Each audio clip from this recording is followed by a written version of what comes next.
네, 좋아요. 안티에이징. 그게 뭔데? 네. 요즘 뭐 안죠? 뭐 안티에이징. 뭐 안티에이징 말 많이 나오는데, 그럼 정확히 화장품에서 말하는 안티에이징이 뭐고 어떤 작용이 있는지를 알아볼게요. 안티에이징은 말 그대로 나이 먹는 거를 저항한다는 거예요. 아, 나 나이 안 먹을 거야. 뭐 더 늙지 않을 거야. 라는 뜻이죠. 그렇다면 뭐 가는 시간을 잡을 수 있냐? 그건 아닌 거잖아요. 나이는 어차피 먹을 수밖에 없어요. 그렇다면 뭐냐? 안티에이징은 나이는 먹을 수 있지만 나이 들어 보이지 않게 하겠다. 젊어 보이게 하겠다. 어려 보이게 하겠다가 안티에이징의 목적이 되는 거죠.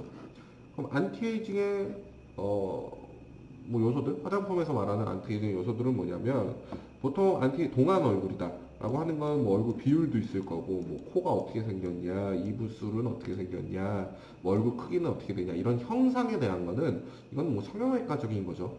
형상을 화장품으로 고칠 수 있다. 글쎄요, 그거는 붓기 빼주는 정도, 붓기 빼주는 정도, 뭐 열 빼줘서 붓기 빼주는 정도 될 수 있을 것 같은데, 형상을 바꿀 수는 없고요. 뭐 화장품에서 할 수 있는 건 피부 탄력이죠. 피부 탄력을 잃게 되면 여러 가지 요인으로 인해 나이 들어 보이게 돼요. 피부 탄력은 뭐냐면 각질층, 피부가 이렇게 있으면 각각 층이 있어요. 그럼 제일 바깥에 각질층이라는 게 있는데, 이 각질층은 수분량이 10에서 20% 정도 있어야 돼요. 이게 권장이에요. 근데 10% 미만으로 떨어져 버리게 되면 어떤 일이 일어나냐면, 각질은 죽은 세포죠. 이 피부가 계속 생성되면서 밖으로 밀려나가는데, 얘들이 그럼 밖으로 떨어져 나가줘야 돼요. 하지만 떨어져 나갈 때 물이 필요해요. 가수분해하기 때문에 물이 필요해요. 근데 수분량이 떨어지게 되면 물이 없어지니까 각질이 못 떨어져 나가겠죠. 그래서 각질이 들려 있는 거예요. 막 떨어지지 않고. 그리고 수분이 없게 되면 이 각질들이 서로 연결되고 있는 층세에 수분이 없게 되기 때문에 유연성이 떨어져요. 그래서 거칠어지고요. 그리고 이제 탄력을 잃게 되는 거죠. 유연성이 떨어지니까. 피부 탄력이 없게 되면 어떻게 되냐면, 저희 이렇게 서 있죠. 중력이 있으니까 서 있죠. 땅에 붙어 있죠. 그러면은 이 피부도 중력에 의해서 그때 아래로 당겨받는 힘을 받는다는 거예요. 그래서 탄력이 이걸 버텨주고 있는 거예요. 힘주고 잡고 있는 거죠. 탄력이. 근데 이 피부 탄력이 없어지게 되면 이렇게 피부가 처지게 되죠. 이렇게 처지게 되죠. 이게 노화의 주범이죠. 그리고 더 나아가서 이 피부 아래쪽에는, 더 아래쪽에는 근육이 있는데, 이 근육은 수축과 이완을 할 수 있는 근섬유로 되어 있죠. 이 근섬유의 수축과 이완은 신경들에 의해서 수축과 이완이 돼요. 근데 어떤 신경에 문제가 생겨서 얘가 수축을 해버린다, 근육이. 그럼 이게 빨려 들어가겠죠. 이게 주름이에요. 그래서 주름은 생기는 곳에만 생겨요. 탄력이 이렇게 돼서 뭐 웃을 때 자글자글해지고 나서도 다시 피면 뭐 펴졌다 하더라도 다시 웃으면 그 자리다 다시 주름이 생기죠. 그래서 주름이 생기는 곳에만 생기는 이유예요. 원래는 피부가 탄력이 있고 힘이 있으면 이 근육이 당기는 이 힘을 버텨줘요. 안 들어가게. 하지만 탄력을 잃으면 들어가 버리겠죠. 그래서 웃지 않아도, 근육이 움직이지 않아도 남아있는 주름이 그런 주름들이에요. 그래서 결국 피부 탄력이 주름에도 관련이 있고요. 이 피부 처짐, 얼굴 피부 처짐에도 관련이 있는 거죠. 그래서 탄력만 잘 잡게 되면 안티에이징 할 수 있다는 거죠. 그래서 다른 형상적인 뭐 안티에이징은 성형외과에 가야겠지만, 이런 뭐 피부 탄력에 의한 안티에이징이 화장품에서 말하는 안티에이징이에요. 그러면은 주름은 어떻게 없애지냐? 이 신경이 잡아 당기는 거니까 신경을 마비시키면 안 당기겠네 싶은 거죠. 그래서 나온 게 보톡스죠.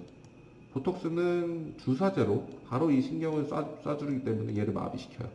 그래서 이 보톡스가 다 분해돼 버리면은, 없어져 버리면은 다시 생기는 거예요.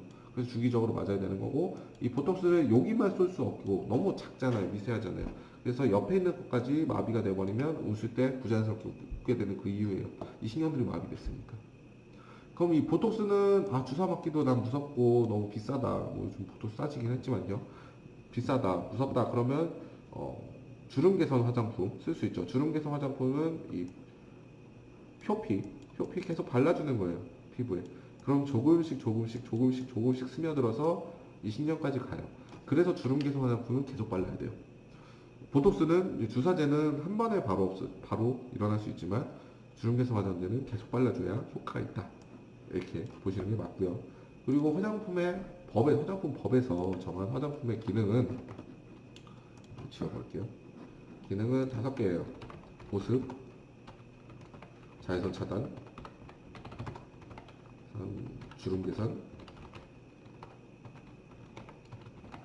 미백, 그리고 마지막에 탈모. 이 5가지예요. 뭐 안티에이징이다 그러는 거는 당연히 보습이겠죠. 피부 탄력을 올리려면 수분을 올려야 되니까 보습 기능이 있을 거고요. 그리고 주름 개선이 있겠죠. 그리고 더 나아가서는 뭐 오래 햇빛 받아서 한 뭐 미백도 있겠지만 기본적으로는 주름 개선과 보습이에요. 그래서 주름 개선 화장품 쓰실 거면 바르자마자 뭐 주름이 펴졌어요. 말도 안 되는 소리예요. 계속 발라야 돼요. 계속 발라서 아까 말씀드렸던 그 신경세포 있죠? 걔를 마비시켜야 돼요. 계속 발라줘야 되는 거고요. 그리고 보습 같은 경우에는 뭐 수분 크림을 바르면 되겠지? 아니에요. 이것도 보습도 각자 필요한 게 달라요. 우리 뭐 애기 피부 많이 하는데 애기 피부가 좋은 게 피부 탄력이 너무 좋아서 그래요. 그리고 뭐 상처 생기면 빨리 낫는 것도 있겠지만 피부 탄력이 너무 좋아서 그걸 애기 피부라 그러는 거죠. 그러면은 우리는 점점 노화가 되면서 나이가 들면서 좀 뭐 유분이 뭐 적어지면서 피부 수분이 줄어들 수도 있는 거고요. 아니면 뭐 자외선에 의해서 피부 수분이 날아가는데 그걸 막아주려고 유분만 계속 분비되는 뭐 수분 부족형 지성이 될 수도 있는 거고요. 그래서 각자 자기 피부를 알아야 돼요. 예를 들면 이분 볼까요? 이분 보면 이게 이건 200배율 확대 사진인데요. 이 확대 사진을 통해 봤을 때 피부 결이 있죠. 지금 결을 찾아보기 힘들어요. 이분은 피부 유연성이 떨어진다는 소리예요. 즉, 피부 탄력이 떨어진다는 소리죠. 대비되는 분 볼까요? 이분은 소름과 소구라고 하는 이 피부 결 있죠. 각지층의 피부 결이 뚜렷하죠. 뚜렷하죠. 그리고 촘촘하죠. 촘촘하죠. 이렇게 피부 탄력이 좋아야 되는 거예요. 근데 이분은 피부 탄력이 굉장히 희미하죠. 수분이 없다는 얘기예요. 그리고 이분 같은 경우는 모공을 좀 찾아보기가 힘들어요. 굉장히 작죠. 이분 같은 경우는 전형적인 건성인 거죠. 유분비가 적어서 피부가 수분을 가둬둘 수 없는 밀폐 성분이 부족한 거고요. 이분 같은 경우에는 정말 수분 크림류를 통해서 수분을 충전해 주는 것뿐만 아니라 밀폐해 주는 역할이 필요한 거고요. 하지만 반대의 경우 볼까요? 이런 분.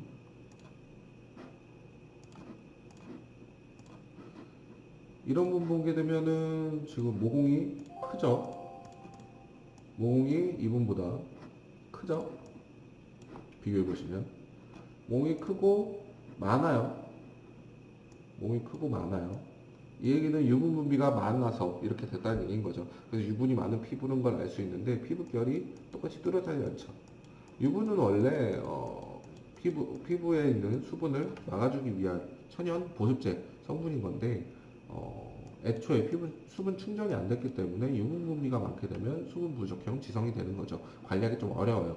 그래서 이런 피부 같은 경우에는 뭐 수분 충전한다고 수분 크림 바른다 그러면은 이런 식으로 이런 식으로 모공을 막아서 좁쌀 여드름 유발시킬 수 있어요. 그래서 좋지 않아요. 그럼 어떻게 되냐? 이제 가용화 제품 있죠? 에센스나 세럼 그리고 뭐 수분 충전형 토너 같은 거를 통해서 세안하고 수분 보충해 주시는 거죠.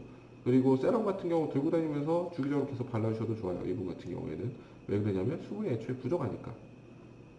그래서 이분도 피부가 건조하고 이분도 건조하지만 이분은 유분이 부족한 이제 건성이고 이분은 유분은 많은 건조한 사람이기 때문에 각자 수분 충전하는 방법이 달라요. 그래서 안티에이징 했을 때 화장품의 안티에이징은 보습이나 주름 개선이라고 했는데 주름 개선은 어차피 주름 있는 곳에 바르는 거고요. 결국에는 보습이 안티에이징이에요. 피부 탄력을 살리려면 보습이 제일 중요하다는 거죠. 하지만 이 보습의 방법은 하나만 있는 게 아닌 거죠. 각자 상태에 맞는 부족한 걸 채워주는 거예요. 기본적으로 내가 유분이 부족해, 수분이 부족한데 유분도 부족해. 그러면은 이제 수분과 유분을 같이 보충해 주는 거고요.